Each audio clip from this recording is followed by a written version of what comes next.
ইউরোপের মাটিতে নতুন ইতিহাস গড়ার প্রত্যয়ে ইতালির রাজধানী রোমে পৌঁছেছে বাংলাদেশ জাতীয় ফুটবল দল। আগামী ৫ জুন সান মারিনোর বিপক্ষে ফিফা টায়ার ১ আন্তর্জাতিক প্রীতি ম্যাচকে সামনে রেখে সোমবার ভোরে রোমে অবতরণ করেন জামাল ভুঁইয়ারা। বাংলাদেশের ফুটবল ইতিহাসে ইউরোপের মাটিতে এবং কোনো ইউরোপীয় দেশের বিপক্ষে এটি হতে যাচ্ছে প্রথম আন্তর্জাতিক আনুষ্ঠানিক একটি ম্যাচ, যা দেশের ফুটবলের জন্য এক অনন্য মাইলফলক।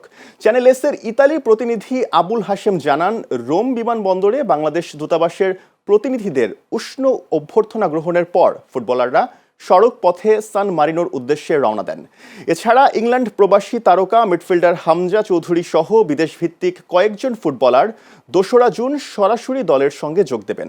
তাদের অন্তর্ভুক্তি দলকে আরও শক্তিশালী ও আত্মবিশ্বাসী করে তুলবে বলে আশা করা হচ্ছে।